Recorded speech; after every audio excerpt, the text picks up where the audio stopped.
Est-ce que nous pouvons acclamer le Seigneur tout en nous asseyant ce matin? Est-ce que nous pouvons acclamer le Seigneur tout en nous asseyant ce matin? Alléluia. Merci Jésus. Merci Seigneur. Alléluia. Il est bon d'être dans la présence de Dieu, surtout de revenir à la maison.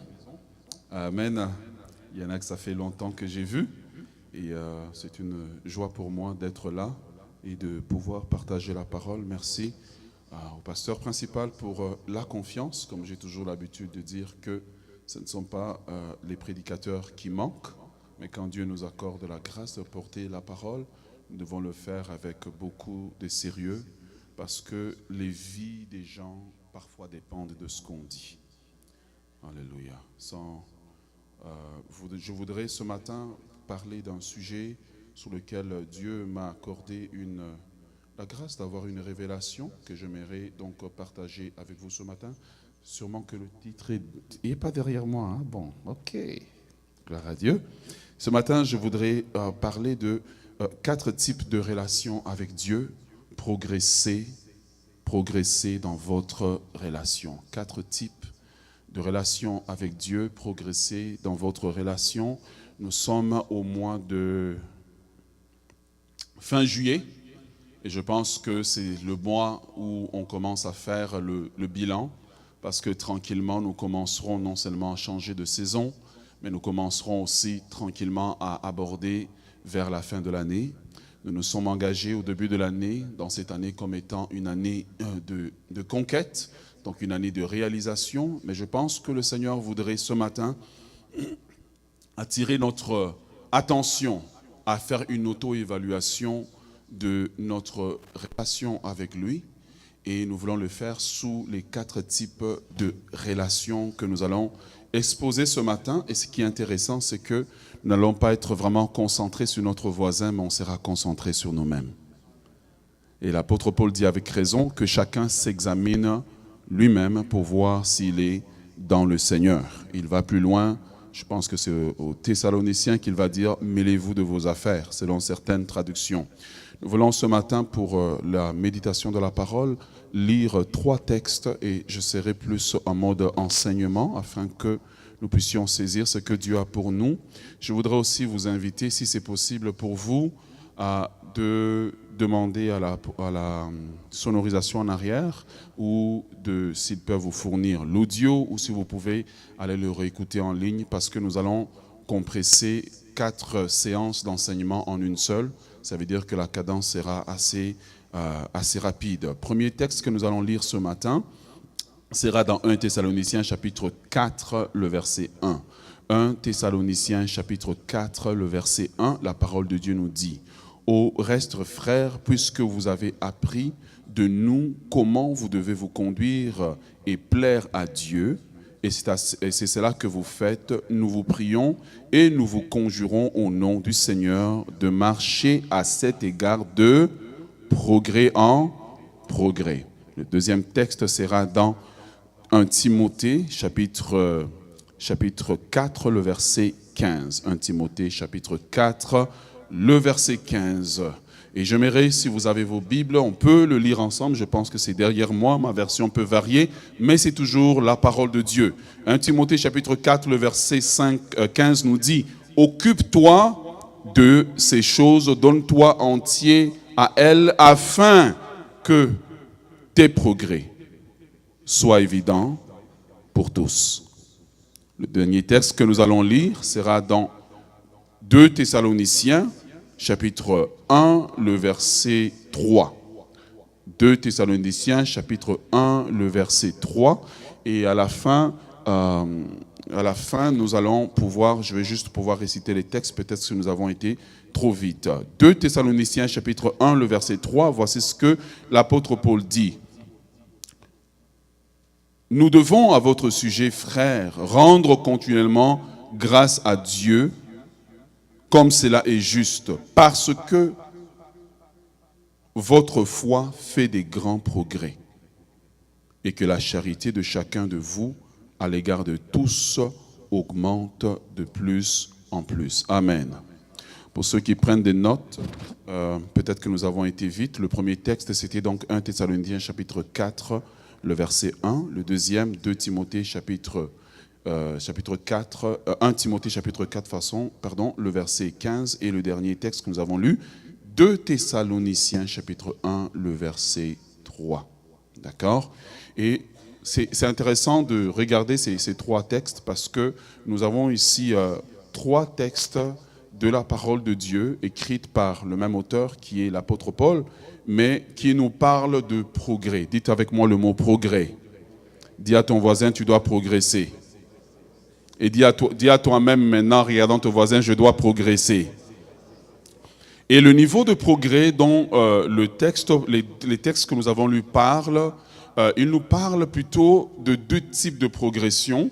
C'est le premier type de progression, c'est le progrès d'une église, donc des chrétiens, de ceux qui sont, qu'on appelle communément les laïcs, de ceux qui sont assis dans les bancs, qui sont appelés à progresser. Et le deuxième type de progression dont les textes nous parlent, si vous commencez à faire ce qu'on appelle chez les prédicateurs un contraste des textes, c'est la notion du progrès de ceux qui sont dans le service de Dieu. Paul dit à Timothée, qui est le pasteur d'une église, il dit, il faut que tu progresses. Donc, nous ne pouvons pas rester dans le statu quo, mais nous devons progresser et Dieu nous appelle à progresser. Amen. Et ce texte exprime vraiment le désir ardent de Dieu pour chacun de ses enfants, c'est que nous puissions progresser dans la relation que nous avons avec Dieu. Il faut que nous puissions progresser dans la relation que nous avons avec Dieu. Et dans la marche chrétienne, il y a 4 types de mouvements que vous pouvez connaître. 4 types de mouvements. Le premier mouvement que vous pouvez connaître, c'est le mouvement dont le texte parle ici, c'est le mouvement du progrès. Donc vous êtes un chrétien, vous êtes né de nouveau et graduellement, chaque année, vous progressez dans votre marche avec Dieu. Dites avec moi le mot progrès. Donc le premier mouvement que vous pouvez connaître avec Dieu, c'est le mouvement du progrès. Vous êtes un chrétien, vous grandissez dans la foi, vous avancez avec Dieu. Le deuxième type de mouvement que vous pouvez connaître, et quand on parle de progrès, c'est intéressant parce qu'on peut vraiment voir la marche d'Abraham dans le désert où Abraham régulièrement progresse avec Dieu, progresse dans sa révélation de Dieu. Il connaît Dieu de mieux en mieux et à chaque fois qu'il avance avec Dieu, il découvre Dieu, il est obligé de donner à Dieu un nom nouveau. Et quand il découvre Dieu encore dans une autre dimension, il dit non, le nom que j'ai donné hier ne suffit pas, je vais t'appeler maintenant Jéhovah Jireh, je vais t'appeler maintenant d'une nouvelle manière. Quand tu avances avec Dieu dans la révélation, dans le progrès, tu n'appelles pas Dieu avec le même nom que tout le monde l'appelle. Toi, tu as un nom spécial pour lui parce que tu l'as découvert autrement. Quelqu'un dit Amen. Le deuxième mouvement que nous pouvons avoir dans la marche chrétienne, c'est le mouvement du statu quo. Et c'est ce mouvement que le peuple d'Israël a connu dans le désert, où il devait faire une traversée de désert en 40 jours, qui s'est transformé en 40 ans. Et il y a beaucoup de chrétiens qui sont dans le statu quo. Ils n'avancent pas, ils ne reculent pas, on ne sait pas trop où il est. Le deuxième type de mouvement que vous pouvez connaître dans la marche chrétienne, c'est le statu quo. Et le statu quo est quelque chose qui... statu quo ou stagnation, comment? Stagnation, c'est ça. Donc vous êtes simplement, vous faites du surplace. Vous n'avez pas progressé. Tu es chrétien depuis 5 ans, depuis 15 ans, mais quand on te regarde, tu n'as pas progressé dans ta marche avec Dieu, dans ta relation avec Dieu. Il est important que nous puissions progresser. Donc, beaucoup de gens sont victimes de statu quo. Et ce qui est terrible, c'est que Israël fait le statu quo dans le désert, mais pendant 40 ans, Dieu les nourrit, Dieu donne la nourriture, mais ils font quand même le statu quo. Ce qui veut dire que tu peux venir à l'église, chanter, prier, mais avec Dieu, tu fais le statu quo.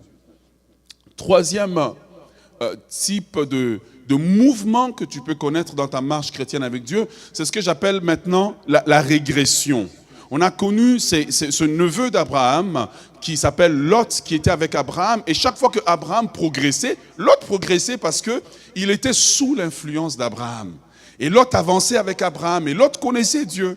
Parce que si vous lisez dans 2 Pierre, je pense que le chapitre 2 ou 3, nous parle de Lot en disant Lot le juste, qui était tourmenté par ce qui se passait dans Sodome et Gomorrhe. Donc Lot était quelqu'un considéré comme quelqu'un juste, quelqu'un qui connaît Dieu, mais dès que Lot va se détacher d'Abraham, Lot va commencer à régresser dans sa marche avec Dieu, tout en ayant les cantiques de Dieu dans la bouche, tout en ayant la connaissance de Dieu, mais n'étant pas sous l'influence de Dieu.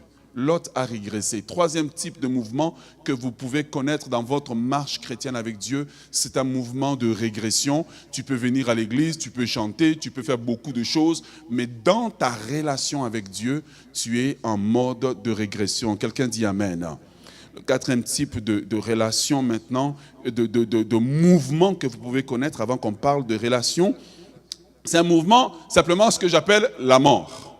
Et Paul le dit si bien dans 2 Timothée chapitre 4, le verset 10, il dit « Démas m'a abandonné par amour pour ce monde. » Donc c'est un chrétien qui venait à l'église, qui était impliqué, et puis tout à coup, à un moment donné, il abandonne le Seigneur, il retourne simplement dans le monde. Donc lui, il a même dépassé l'étape de régression, il est simplement devenu quelqu'un que tu ne verras plus jamais dans l'église. Pourquoi? Il a abandonné le Seigneur par amour de ce monde. Il y a 4 types de mouvements dans lesquels chacun d'entre nous est ce matin. Soit tu es en progrès, soit tu es au statu quo, soit tu es en régression, ou bien tu étais venu par hasard ce matin et puis tu te rends compte que, oups, ça fait longtemps que je suis mort. Et le désir ardent de Dieu, c'est que nous puissions avoir une bonne relation avec lui. Quelqu'un dit Amen. Quelqu'un dit Amen. Le désir de Dieu, c'est que nous puissions avoir une bonne relation avec lui. Dieu ne désire pas que nous puissions faire du statu quo. Il ne désire pas que nous puissions rétrograder comme Lot, ce qui nous sert d'exemple. Mais Dieu désire que nous puissions marcher de progrès en progrès. Est-ce que vous êtes avec moi ce matin? Et donc, nous allons ce matin voir tranquillement les 4 types de relations. Et ce qui est intéressant, c'est que chacun, automatiquement, dès qu'on rentre dans un type de relation, normalement, si tu es dans ce type, tu devrais te reconnaître. Et dans ce type de relation-là, c'est que chacun se sert de la parole de Dieu comme un miroir pour pouvoir se regarder. Et chacun se situe dans un type de relation. Et Dieu veut ce matin que nous puissions aller dans ce que j'appelle la voie de l'excellence. Le premier type de relation que vous pouvez avoir avec Dieu, et c'est ce que j'appelle la relation de base. C'est ce que j'appelle la relation transactionnelle. Quelqu'un dit avec moi le mot transactionnel. La relation transactionnelle, c'est le type de relation en fait dans lequel tu as une connaissance de Dieu, mais Dieu est pour toi comme un guichet automatique. Donc, tu choisis de vivre ta vie comme il te plaît. Tu choisis de vivre ta vie selon le modèle que tu as choisi. Mais tu sais qu'en cas de trouble, je peux toujours venir à l'église, réciter quelques prières, dire à Dieu, Jéhovah Jireh, Jéhovah Shammah, Jéhovah Sabaoth, donner quelques offrandes et soudainement, par coup de la grâce divine, Dieu va me sauver. Les gens de la relation transactionnelle ne sont pas des gens qui sont intéressés à Dieu. Ils veulent faire de Dieu le sapeur-pompier de leur vie. Est-ce que vous êtes avec moi ce matin? La relation transactionnelle, c'est le plus bas niveau de relation que vous pouvez avoir avec Dieu. Quand vous lisez le livre de Juges, Juges chapitre 2, le verset 18 à 20, la parole de Dieu nous dit ceci. Et c'est une belle illustration de la relation transactionnelle parce que ce chapitre 2, en fait, résume toute la pensée du livre des Juges. La parole de Dieu nous dit, lorsque l'Éternel leur suscitait des juges, ils étaient avec le juge et il les délivrait de leurs ennemis toute la vie du juge. Car l'Éternel avait pitié des gémissements qu'il poussait contre ceux qui les opprimaient et les tourmentaient. Mais à la mort du juge, il s'est corrompu de nouveau, plus que leur père, allant auprès des autres dieux pour les servir et se prosterner devant eux. Et il persévérait dans la même conduite et le même endurcissement. La caractéristique du livre des Juges, c'est que c'est un peuple qui vit sa vie comme il veut. Et puis quand ils sont dans le trouble, à cause du style de vie qu'ils ont choisi, ils courent à Dieu. Seigneur, sauve-moi. Seigneur, délivre-moi. Seigneur, fais quelque chose pour moi. Et ça, c'est ce que j'appelle une relation transactionnelle, où je viens juste faire une transaction à Dieu, avec Dieu. Je ne suis pas intéressé à Dieu. Je peux le dire d'apparence, ça paraît beau. Hein? Ça paraît beau, mais en réalité, j'ai juste besoin de la dimension de Dieu qui va intervenir pour me délivrer du trouble dans lequel je me suis mis moi-même. Est-ce que vous êtes avec moi ce matin? Il y a quelques caractéristiques de la relation transactionnelle. Comme je dis, le premier caractéristique, c'est que Dieu est le sapeur-pompier de votre vie. Dieu est le secouriste qu'on appelle. On n'est pas intéressé à ce que nous puissions marcher avec Dieu. Nous sommes simplement intéressés pour que Dieu nous sauve, Dieu nous délivre. Et tu vas voir, c'est des chrétiens qui aiment beaucoup chanter les cantiques de délivrance. C'est les chrétiens qui aiment beaucoup des prières de délivrance, des sessions de délivrance. Parce qu'en réalité, il ne veut pas vivre la vie de Dieu. Il ne veut pas faire l'effort de vivre la vie de Dieu. En réalité, ce qui l'intéresse, c'est de continuer à vivre sa vie tout en faisant appel à Dieu pour le secourir au cas où il est en trouble. C'est les chrétiens pour lesquels l'apparence est importante. L'apparence est importante. C'est important que je paraisse bien. C'est important que je paraisse que j'ai une vie de prière. C'est important que ça paraisse que je vais à l'église. Je viens à l'église, mais c'est simplement mon corps qui est là, mais mon esprit n'est pas là. En réalité, j'ai juste hâte que ça finisse parce que je suis venu poser un acte de présence. Ce qui m'intéresse, c'est que Dieu solutionne mon problème de la semaine. Je ne suis pas intéressé à plus. Et c'est là que tu trouves beaucoup de chrétiens. En cherchant cette solution, ils ne cherchent pas Dieu, ils cherchent la solution. Voilà pourquoi tu vas les retrouver qui voyagent d'église en église, de pasteur en pasteur, parce qu'au fond, ce qu'ils cherchent, c'est la solution, ce n'est pas Dieu qu'ils cherchent. C'est les chrétiens qui vont venir, troisièmement, à l'église par tradition, par culture. C'est Noël, c'est Nouvel An, c'est la Pâque, c'est un événement spécial, c'est un baptême, ils vont apparaître. Et c'est quand ils viennent à l'église, c'est comme s'ils font à Dieu une faveur. Et dans leur cœur, leur raisonnement, c'est « Seigneur, parce que je suis venu, fais quelque chose pour moi. » C'est comme si c'est eux, quoi. Dieu est privilégié qu'eux soient dans l'église. Et j'aimerais te dire ce matin, si tu es dans ce type de relation, tu vas remarquer dans ta vie, tu passes de trouble en trouble, de trouble en trouble. Et Dieu permet ces troubles-là pour te réveiller, pour que tu reviennes à lui. La quatrième caractéristique, c'est que c'est une relation basée sur la manipulation. Au fond, je manipule Dieu. Je joue un jeu avec Dieu. Hein? C'est comme si tu joues avec Dieu le jeu de la carotte et du bâton. Je joue un jeu où je dis à Dieu, « Seigneur, si tu me sauves, je te servirai. J'irai même à l'école biblique. Seigneur, si tu me sauves, en tout cas, je vais donner la dîme à l'offrande à l'église. Seigneur, si tu me sauves, je vais m'engager au ministère du ménage dans l'église. Je vais faire ceci. » Mais au fond de toi, tu sais que tu ne le feras pas. Tu joues à un jeu dangereux avec Dieu. Parce que la Bible dit qu'on ne se moque pas de Dieu. Le jeu de la manipulation. Tu manipules Dieu. Si tu fais, je fais. Et Dieu, par sa grâce, peut te permettre. Mais à un moment donné, Dieu dit, je ne fais plus, débrouille-toi. La relation transactionnelle. La dernière caractéristique de la relation transactionnelle, c'est je vis ma vie comme je veux, personne ne peut me reprendre, personne ne peut me dire quoi que ce soit, j'ai la vie. Et on pense souvent que ce sont les gens impulsifs, mais parfois tu vas voir quelqu'un dans l'église, il est très calme, il paraît très doux. Mais il a une volonté qui n'a pas été brisée par l'Esprit de Dieu. Il a une volonté forte. Mais quand vous lui dites, allez à gauche, il va à gauche. C'est le corps qui va, mais à l'intérieur, il n'a jamais bougé. Vous dites, tapez des mains, il tape des mains, mais à l'intérieur, il ne s'est jamais courbé devant Dieu. Il faut que tu arrives à un moment donné avec Dieu où Dieu te casse de l'intérieur. Ouais, il faut que tu arrives à ce niveau-là. Et Dieu n'est pas intéressé aux chrétiens qui sont juste intéressés à faire une transaction, comme une transaction financière avec lui. J'étais en Europe quelque part et on devait payer par carte de crédit. Je suis arrivé et on m'a dit de payer, puis j'ai pris la carte. Puis vous savez, le nouveau système qu'on fait là, moi j'aime tellement, hein, c'est tellement agréable de payer. Tu arrives, hein, tu n'as pas l'impression que l'argent est sorti de ton compte de banque. Ben, c'est ça les gens de la relation transactionnelle. Ils apparaissent dans la présence de Dieu tellement rapidement. Le temps que les gens s'aperçoivent qu'ils sont là, ils ont déjà disparu. Le deuxième type de relation dans laquelle tu peux te trouver ce matin, c'est ce que j'appelle la relation de l'enfant. Relation de l'enfant. 1 Corinthiens chapitre 13, le verset 11. L'apôtre Paul dit, lorsque j'étais un enfant, je parlais comme un enfant. Je pensais comme un enfant. Je raisonnais comme un enfant.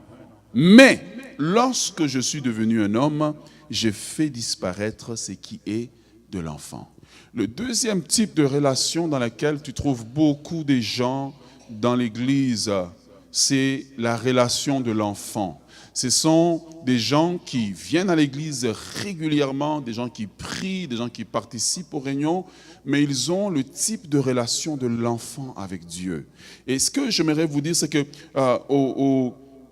au stade de l'enfance, au moins Dieu prend un certain plaisir. Parce que Dieu sait que vous l'aimez. L'enfant aime son père. L'enfant aime sa mère. L'enfant aime sa famille. Et à l'étape de l'enfance, ce que vous devez comprendre, c'est que l'enfant connaît son père et sa mère et aime son père et sa mère tant et aussi longtemps que son père et sa mère n'ont pas commencé à le discipliner. Là, papa est merveilleux, maman est merveilleuse, mais dis seulement à l'enfant, va laver la vaisselle. Tu vas voir le même enfant qui t'avait dit, papa, tu es le papa le plus merveilleux au monde. Tu vas voir l'enfant manifester quelque chose là que tu n'avais pas imaginé que ton propre enfant pouvait avoir.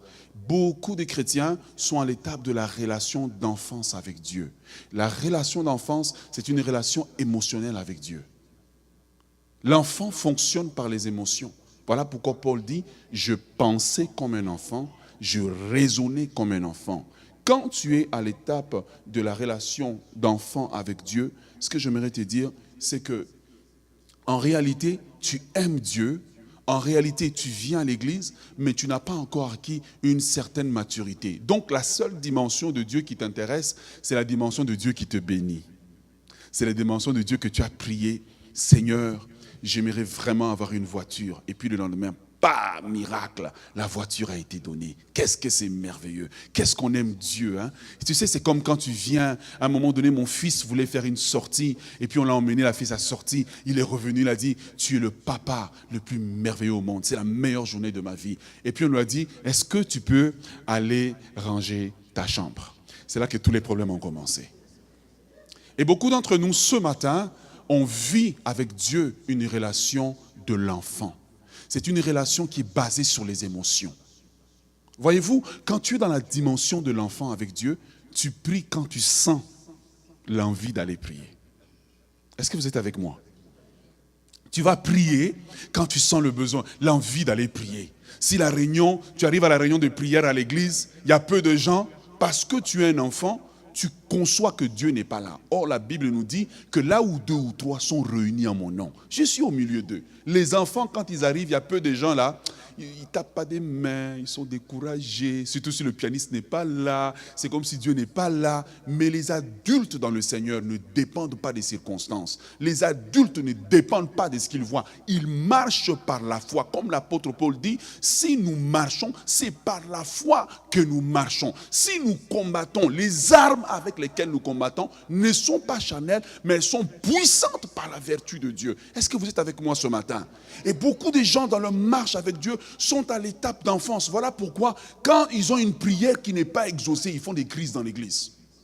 Tu vas voir, c'est comme le pasteur, comment il s'appelle? Tounazi les appelle, ils appellent au niveau des sœurs, ils disent sœurs en crise. C'est des gens constamment en crise, ne comprenant pas que la Bible dit que les souffrances par lesquelles vous passez, d'autres personnes passent aussi par là. Est-ce que vous êtes avec moi? Et beaucoup de gens sont à l'étape de l'enfance. L'enfant n'est pas stable dans ses émotions. L'enfant n'est pas stable dans ses désirs. Le matin, il te demande un iPad, le soir, il te demande autre chose. Et puis, il a oublié ce qu'il t'avait demandé la veille. Il t'aime quand tu le bénis. Il t'aime quand tu lui fais du bien, mais il ne t'aime pas quand tu le disciplines. Voilà pourquoi quand l'enfant vient à l'église, on prêche un certain type de message. Il s'énerve, il dit on m'a visé. Il ne peut pas comprendre que Dieu est en train de me corriger. L'enfant ne comprend pas que le papa peut le discipliner en utilisant un autre chrétien pour lui faire une injustice. L'enfant doit se justifier. L'enfant doit montrer que non, moi on ne me marche pas dessus. C'est un enfant. Parce que Dieu permettra qu'on te marche dessus. Si Christ a été insulté, si Christ a été traité de démoniaque, mais toi qui es-tu?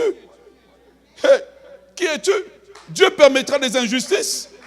Oh, on ne peut rien me dire. Je porte le manteau pastoral. Je porte le manteau prophétique. Laisse-moi te parler de Jésus. Il était roi, il était sacrificateur, il était prophète, il était apôtre lui-même. Il était le roi des rois, le seigneur des seigneurs. Mais la Bible dit qu'il a été injurié, crucifié, insulté. On a craché dessus.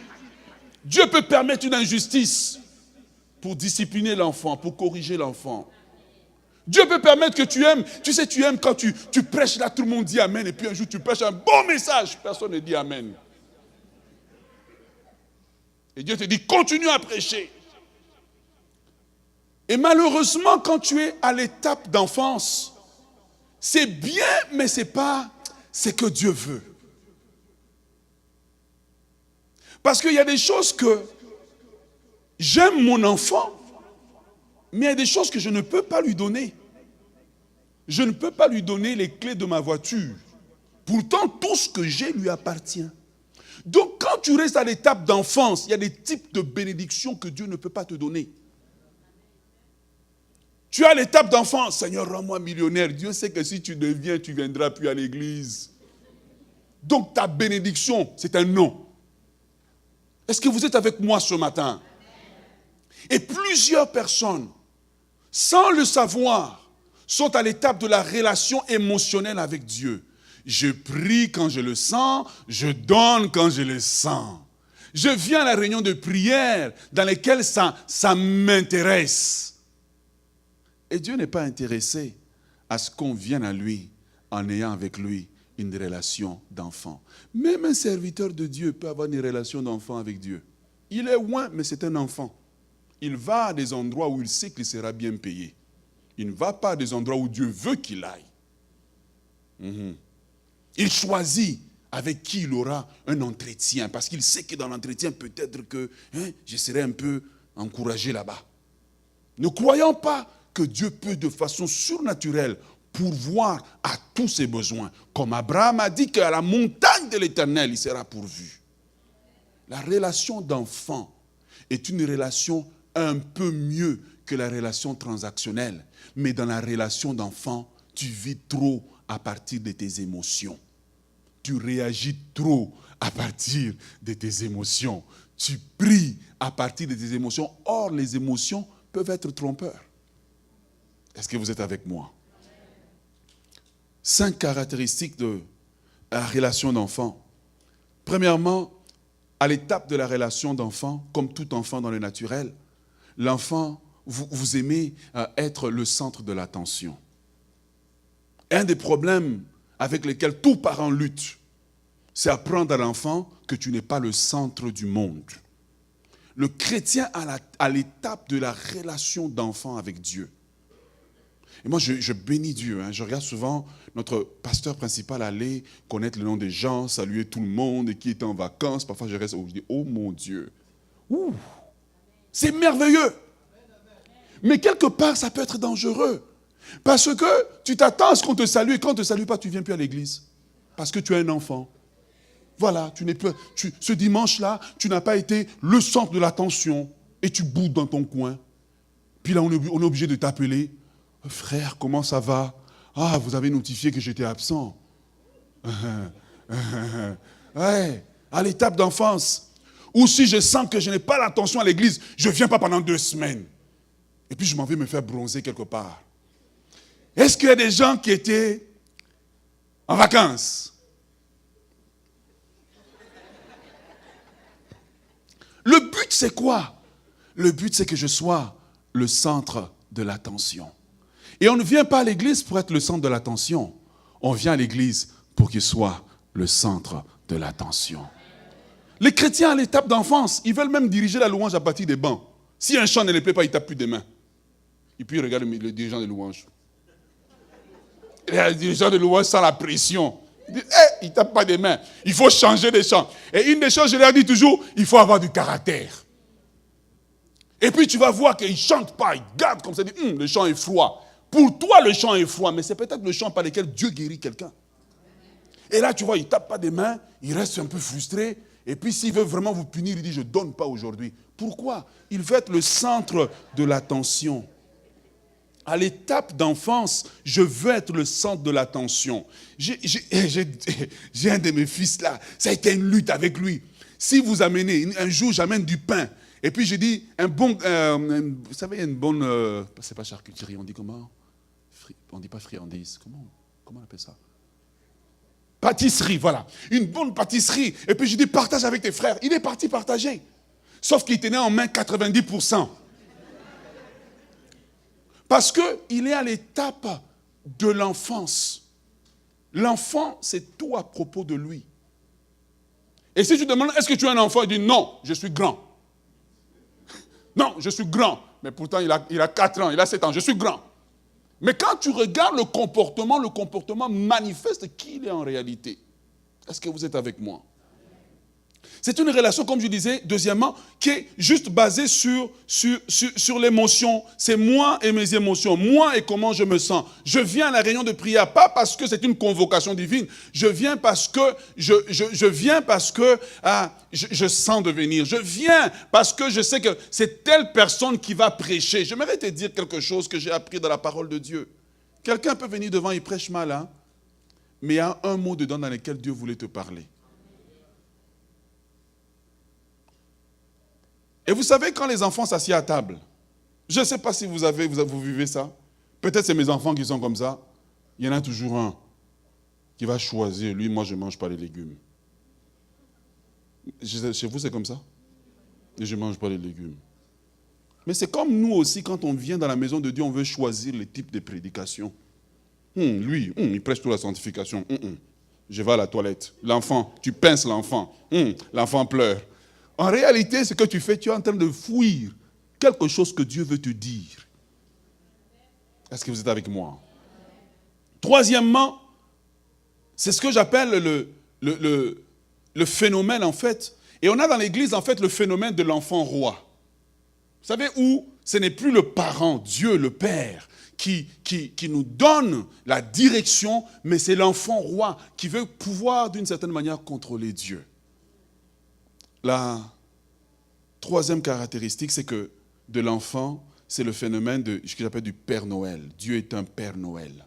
Hein? On aime Dieu. Hein? Là, on aime vraiment chanter « Dieu va faire encore, Dieu va faire encore ». Là, tout le monde tape des mains. Là, maintenant, quand on dit « Je te donne mon cœur, il ne m'a pas... Tiens plus... C'est que j'ai des meilleurs. Je ne veux pas. Tout est pour toi, Jésus. Tu vois, les gens vraiment, ils chantent des lèvres, mais le cœur est fermé. Pourquoi? On veut voir Dieu comme un Père Noël. Seigneur, donne-moi. Seigneur, bénis-moi. Et c'est des chrétiens qui aiment prier juste pour des bénédictions. Jamais tu vas entendre, Seigneur, sanctifie-moi. Seigneur, purifie-moi. Brise mon caractère. Brise mon langage. Brise ma façon de voir les choses. C'est des prières rares dans l'église aujourd'hui.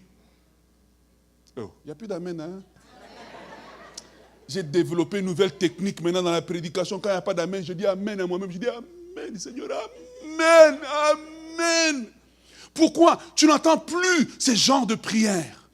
J'ai pris un temps de jeûne juste pour que Dieu brise ma langue. J'ai pris un temps de jeûne juste pour que Dieu brise ma façon de voir le monde, de voir l'argent. Je suis trop attaché à l'argent.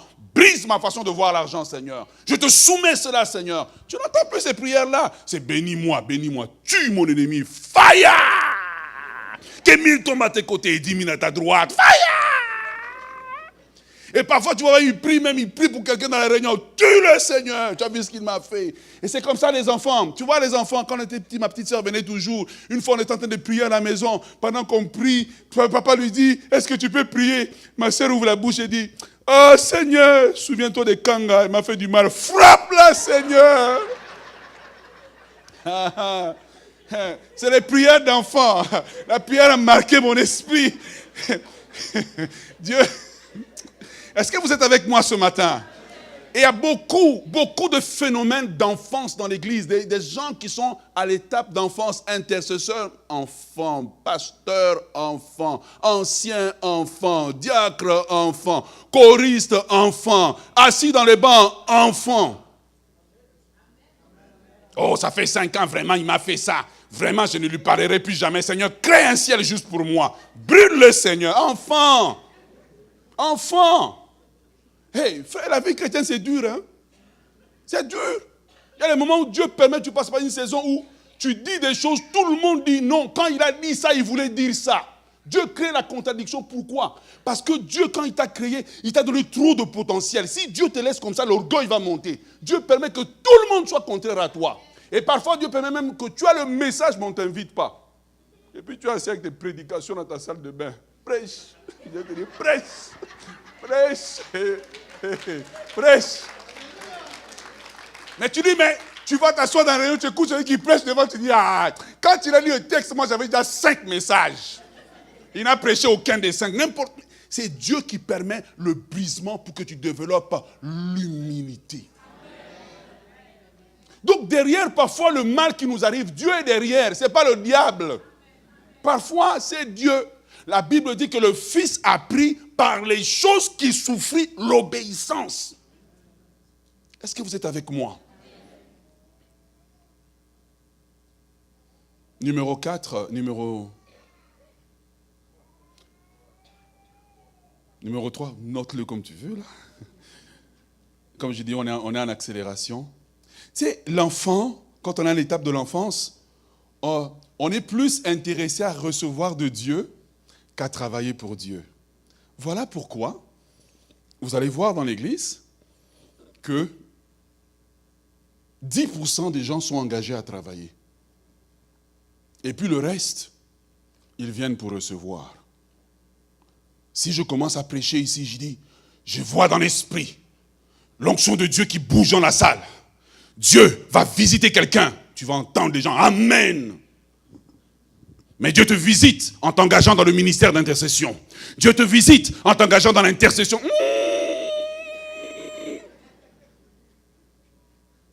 Comment on dit chez nous? Keba. Attention. Est-ce que vous êtes avec moi? L'enfant dans une maison ne veut pas travailler. Aucun enfant, naturellement, il ne travaille.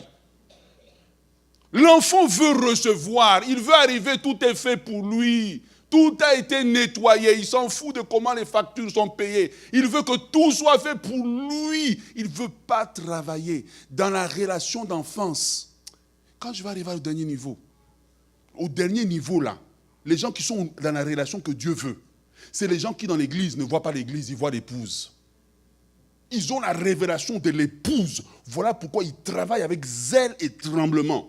Mais les autres qui n'ont pas eu cette révélation-là, ils vont dans l'église, ils vont peut-être travailler parce qu'ils cherchent une bénédiction, ils vont travailler parce qu'ils ont perdu un emploi, ils vont travailler, mais ils ne sont pas vraiment intéressés à travailler, ils sont intéressés à recevoir.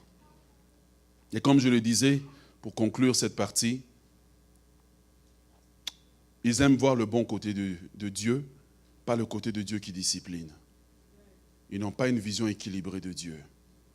Oh frère, Dieu m'a pris des choses parfois, j'ai pleuré. C'est des brisements, tu as l'impression que Dieu avait réuni tous les démons de l'enfer juste contre toi.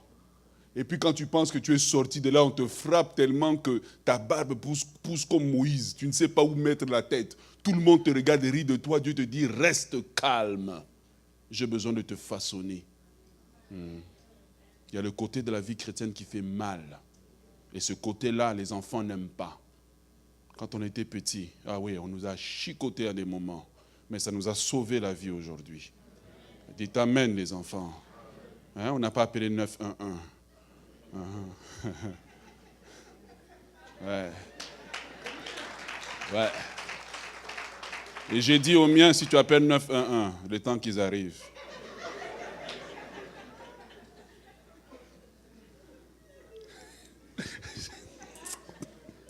Quelqu'un acclame le Seigneur.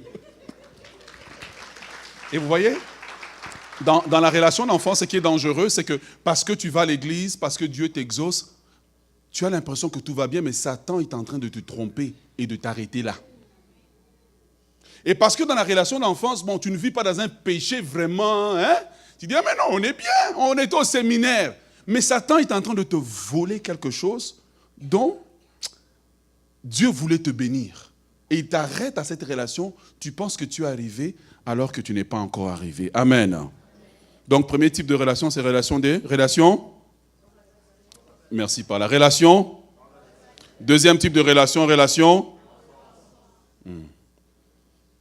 Troisième type de relation, c'est ce que j'appelle, et en revenant aux relations transactionnelles, en fait, frères et sœurs, il faut éviter ce genre de relation parce que, comme je dis, vous allez vous priver de beaucoup de choses. Mais le troisième type de relation, c'est ce que j'appelle la relation du serviteur. Relation du serviteur. Relation du serviteur. Dans la relation du serviteur, et vous allez voir que quand vous avancez dans la relation avec Dieu, ça devient, au plus vous avancez, au plus le terrain devient étroit, au plus le terrain devient glissant. Parce que quand vous êtes en train de progresser, étant donné que vous avez progressé, vous vous laissez tromper par le niveau où vous êtes. Mais vous pouvez avancer à un niveau avec Dieu puis glisser. C'est comme si on escalade une montagne. Dans la relation du serviteur, frères et sœurs, c'est là qu'on trouve la plupart, une majorité des gens qui servent dans l'église, c'est là qu'on trouve la plupart des serviteurs de Dieu, beaucoup de serviteurs de Dieu. C'est là qu'on trouve beaucoup de gens qui contribuent, beaucoup de gens vraiment que tu regardes, tu dis, si ce frère-là quitte l'église, en tout cas, l'église ici est finie. Et c'est là qu'on trouve beaucoup de ces gens animés d'une excellente volonté, animés d'un cœur pour Dieu en apparence, mais Dieu dit que ces gens-là ont une relation avec lui qu'il qualifie une relation de serviteur. Dans le niveau de serviteur, c'est là qu'on trouve même des gens qui font des miracles. C'est là qu'on trouve des prophètes. C'est là qu'on trouve des évangélistes. C'est là qu'on trouve des chantres. C'est là qu'on trouve même des apôtres. Vous voulez que je vous montre? Ouvrez votre Bible dans Jean 15, 15. Un texte qui a bouleversé ma vie pendant que j'étais en Europe. Jean 15, 15. La Bible dit, Jésus dit, qu'est-ce qu'il dit? Est-ce qu'on peut la voir ici derrière? Jean 15, 15. La Bible nous dit que Jésus dit à ses disciples, après que les disciples ont été guéris, après que les disciples ont été ressuscités les morts, après que les disciples ont été prêchés, Jésus dit, je ne vous appelle plus. Quoi ça? Donc tout le long qu'ils étaient partis faire des miracles, c'était des serviteurs. Merci, retirez le texte, s'il vous plaît. Tout le long qu'ils étaient partis évangéliser, tout le long qu'ils étaient partis faire des miracles, ils étaient des serviteurs. Donc quelqu'un peut avoir l'onction, il prie, les gens tombent, les malades sont guéris. Mais Dieu le regarde, Dieu lui dit, tu es au niveau de serviteur. Est-ce que vous êtes avec moi? Il ne faut pas se laisser tromper par la manifestation. Prenons que notre ancien Jean-Marc, supposons que c'est un multimilliardaire. Quelqu'un dit Amen. Sa femme a dit un bon Amen. Et dans sa maison, il a un serviteur. Supposons que le serviteur est un gardien de sécurité. Un homme qui a fait les arts martiaux. Un homme qualifié dans tout ce qui est arts martiaux. Donc quand il te regarde seulement comme ça là, paf, ta jambe est cassée. Suppose qu'il a quelqu'un comme ça. Et puis il a son fils dans la maison. Entre le serviteur et le fils, qui est plus puissant? Ce n'est pas le fils. Le serviteur peut casser la jambe du fils. Le serviteur peut tabasser le fils. Le serviteur peut faire du mal au fils. C'est simplement des dons et des talents qu'il a reçus. Et la Bible nous dit dans le livre de Corinthiens que Dieu distribue les dons à qui il veut. Mais les dons ne sont pas synonymes de la relation avec Dieu. Voilà pourquoi la Bible dit que dans les derniers temps, plusieurs viendront. Mhm. Et ils me diront, Seigneur, Seigneur, n'avons-nous pas prêché en? Mhm. N'avons-nous pas chassé les démons en? Et il dit, je leur répondrai à ces serviteurs-là, retirez-vous de moi. Ne soyez pas impressionnés nécessairement quand tu vois quelqu'un. Il peut faire beaucoup de choses, c'est un serviteur. Il peut, c'est un serviteur. Tout en étant, en même temps qu'il peut passer la dimension de serviteur. Et Dieu nous appelle, en tant qu'Église, en tant que serviteur, à dépasser le niveau de serviteur. C'est un niveau qui est bien. Au niveau des serviteurs, c'est que la caractéristique principale, c'est que c'est une personne qui aime l'Église, qui aime le ministère, qui aime servir Dieu, qui aime donner à Dieu. Mais dans la dimension du serviteur, on tombe dans le texte où Jésus arrive chez Lazare. Jésus rentre chez Lazare et il est assis. Pendant qu'il est assis, une des sœurs vient à ses pieds pour l'écouter. L'autre sœur commence à faire le ministère. La caractéristique des serviteurs, c'est qu'à un moment donné, ils étaient zélés pour Dieu, mais ce qui s'est passé, c'est que le diable les a trompés. C'est qu'ils sont arrivés à un niveau où ils aiment plus l'activité Que le Seigneur. Dieu continue à les utiliser parce qu'ils ne vivent pas une mauvaise vie, mais quelque part en eux, Satan est arrivé à shifter les choses légèrement. Alors ils sont plus préoccupés par les réunions que la relation. C'est pour ça que j'ai dit, au plus on progresse, au plus ça devient glissant. Le serviteur, quand il a commencé à déraper, il ne prie que lorsqu'il doit prêcher. Quand il doit prêcher, il rentre dans le jeûne. Mais s'il n'a pas à prêcher, il ne va pas prier. La plupart des serviteurs ne vont prier que quand ils montent ici devant. Ils ne cultivent pas une relation avec Dieu. Ils sont intéressés à Dieu pour le service. Mais eux-mêmes prendre du temps avec Dieu tout seuls, juste pour le fun de prendre du temps avec Dieu, ils ne vont pas nécessairement le faire. Donc ça veut dire que si demain, il n'y a plus de ministère, il n'y a plus de prière. Est-ce que je peux aller plus loin? Le serviteur craint le péché. Vous savez pourquoi? Parce qu'il a peur de perdre le ministère. Ce n'est pas parce qu'il a peur de perdre Dieu. Parce qu'il a peur de perdre le ministère. En d'autres termes, quand il ne fait pas attention, le ministère devient son nouveau Dieu.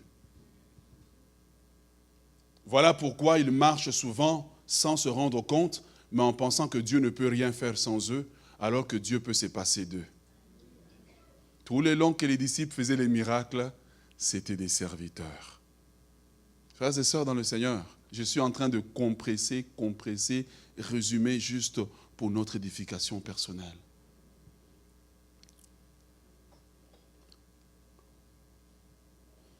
Quand vous lisez Jean 15, Jésus dit, le serviteur, une des premières caractéristiques, il ne sait pas ce que son maître fait.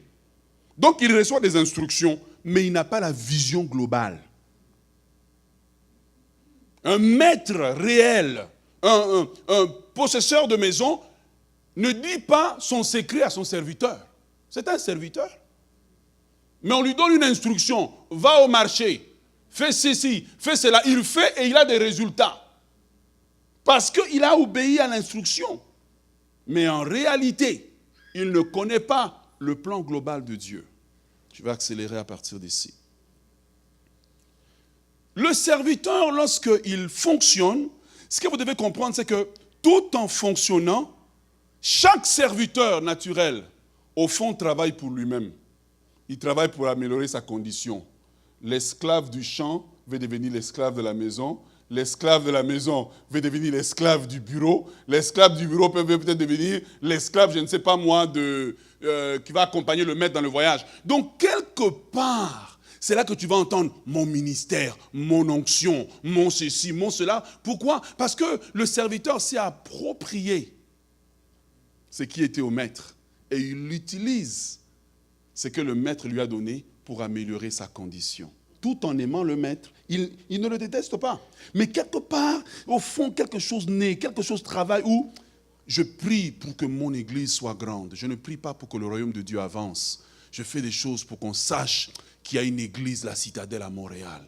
Ils vont sentir que moi aussi je sais prêcher. Ils vont sentir le feu qui tombe du ciel. Hey, quand l'apôtre monte devant, non, les choses se passent. Au fond, ce n'est pas Christ qui les représente avec le temps. Et quand il reste le serviteur dans cette dimension-là, et Satan le trompe parce qu'il voit des résultats, parce qu'il voit des miracles. Donc le serviteur pense que les résultats prouvent que la relation est bonne avec Dieu. Mais la relation n'est pas bonne. Et plusieurs personnes, Satan les bloque au niveau de serviteurs. Satan les bloque au niveau des serviteurs. Satan les bloque. Satan fait qu'il n'ait même plus le désir d'aller plus loin. Pourquoi tu vas avoir le désir d'aller plus loin? Ton église a 15 000, 20 000 membres. Pourquoi? Tu dis, mais j'ai tout atteint. Et tu vas voir, c'est des gens qui ont écrit des livres, des gens qui ont sorti des CD. Mais ils ne se rendent pas compte qu'il y a mieux. Troisième, quatrième niveau de relation avec Dieu. Et c'est celui qui m'intéresse. C'est celui qui est en train de me préoccuper. C'est ce que j'appelle la relation d'amis. Jésus dit, je ne vous appelle plus serviteur. Parce que le serviteur ne sait pas ce que son maître fait. Mais je vous appelle ami.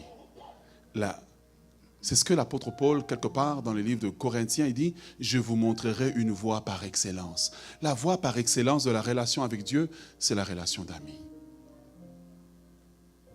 Vous voyez, quand on est dans la relation d'amis, ce qui est beau, c'est que on n'est plus au niveau de serviteur. Jésus dit que l'ami sait ce que son autre ami fait. Jordi, viens.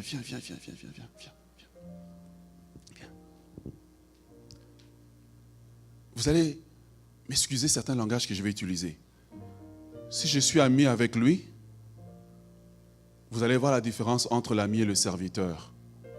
Les serviteurs prient, les amis causent. Comment ça va? Ça va très bien. Tu as bien chanté ce matin, hein? Gloire à Dieu. Est-ce que vous voyez? Voilà pourquoi Jésus, quelque part, quand il veut multiplier le pain, il dit, Père, je prie à cause d'eux.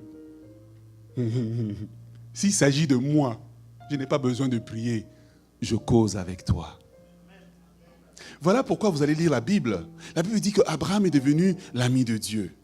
Et quand il est, au fond, il entend que Dieu veut brûler la ville de Sodome et Gomorrhe. En réalité, si tu suis bien, il n'est pas en train de prier. Il est en train de causer. Il dit, Joe, tu ne peux pas brûler ça. Parce qu'en réalité, quand tu deviens ami, tu peux négocier. Le serviteur ne peut jamais négocier. Mais quand tu es ami, oh, mais tu ne peux pas faire ça. Hein? Tu ne peux pas brûler. Est-ce que tu trouves ça normal que tu vas aller brûler? Un serviteur, s'il ose, on va le fouetter. Est-ce que vous êtes avec moi? Mais quand tu es l'ami, premièrement, la relation est différente. Parce que tu peux me livrer tes secrets. On ne livre pas un secret à un enfant. On ne livre pas un enfant, il va aller le dire à tout le monde. On ne livre pas un serviteur, il peut t'attaquer la nuit. Mais on le livre à un ami. Parce que ils peuvent marcher ensemble. Et je peux lui dire, tu sais, je suis fatigué. Et puis il peut me dire, repose-toi. Je m'occupe de ton problème. Dans la dimension d'amis. Un jour, Dieu m'a permis de goûter ça. Je suis dans l'hôtel à Bruxelles. Et puis la nuit, je me lève. J'avais pris un temps intense de prière à Montréal avant de quitter. Et puis la nuit, je me lève. Mon épouse me dit, où tu t'en vas? Je dis, je m'en vais m'asseoir avec Dieu, il se sent seul. Elle dit, ah. Ce concept ne peut pas s'expliquer théologiquement. Mais j'aimerais vous dire quelque chose. Le désir de Dieu, c'est que vous deveniez amis de Dieu. Je vais dire quelque chose et j'aimerais que vous le compreniez dans le contexte du message. Ce n'est pas une affirmation théologique que je fais. D'accord? Dieu a beaucoup d'enfants. N'est-ce pas? Mais j'aimerais vous faire l'affirmation que Dieu souffre de solitude. Parce que parmi ses enfants, Dieu a très peu d'amis. Dans la relation de père-fils que nous avons, il y a un moment où le fils grandit, il devient un homme. Et la relation n'est plus la relation de père-fils. C'est une relation d'amitié. Et c'est ce que Dieu veut. Et Dieu souffre dans son cœur lorsqu'il voit ses enfants s'arrêter à la relation d'enfant, s'arrêter à la relation de serviteur. Dieu dit, comme il a dit aux disciples, il y a mieux que être simplement des serviteurs et des enfants. Vous pouvez devenir mes amis et négocier. Le Seigneur dit, je veux tuer un tel. La maladie va le prendre. Tu dis au Seigneur, non, ne fais pas ça. Tu peux aller négocier comme Moïse a négocié. Dieu te livre ses secrets. Et quand tu deviens l'ami de Dieu, tu développes le cœur de Dieu. Abraham savait que Sodome et Gomorrhe étaient une mauvaise ville, mais il n'a pas dit, brûle-le, tu as raison, sors mon neveu, brûle-le. Abraham a dit, non, non, non. Est-ce qu'il y a même sang juste? Est-ce qu'il y a même... L'une des raisons pour lesquelles nous sommes indifférents au salut des gens dehors, c'est parce qu'on n'est pas des amis. Si on est des amis, on va voir avec les yeux de Dieu. Si on est des amis, quand quelqu'un a chuté dans l'église, ça ne devient pas un sujet de taper des mains. On pleure parce que une fleur, un trésor dans le royaume de Dieu est tombé. Mais on se plaît dans les scandales parce qu'on n'est pas des amis. On n'a pas développé le cœur de Dieu. Il dit à ceux qui avaient fait des miracles, vous pensiez que vous étiez des amis, vous étiez des serviteurs. Il dit, je ne vous appelle plus serviteurs, mais je vous appelle amis. Alors je finis ce message en vous disant une chose. Faites tous vos efforts pour devenir ami de Dieu. Quand l'ami de Dieu parle, il prie. Et je termine par là. Il prie. Si tu es sa femme ou son mari, tu peux être jaloux. Parce que quand il prie, il rentre, il dit, Seigneur, tu sais que tu es beau. Seigneur, tu es resplendissant de gloire. Il n'y a personne comme toi. Il a cette façon de parler à Dieu parce qu'il a un contact intime avec lui. Mais les serviteurs, ils doivent emprunter les mots des autres. Jova Jireh, Jova Shama, Jova Sabaoth, Jova Tideknu. Et puis quand peut-être il est limité, parce qu'il n'a plus rien à dire. Mais quand les amis causent, c'est comme un homme et une femme. Ils peuvent rester 1 heure dans la même pièce, personne n'a rien dit, mais tout le monde a parlé. Quand les amis causent, la conversation peut avoir commencé à 8 heures du matin pour se terminer à 23 heures. C'est dans la dimension d'amis qu'on comprend le fameux verset de Paul, prier sans cesse. Mais si tu es serviteur, là tu te lèves le matin, tu pries, tu conduis, tu arrives au bureau. Mais quand tu es ami, c'est une conversation continuelle. Devenez amis de Dieu.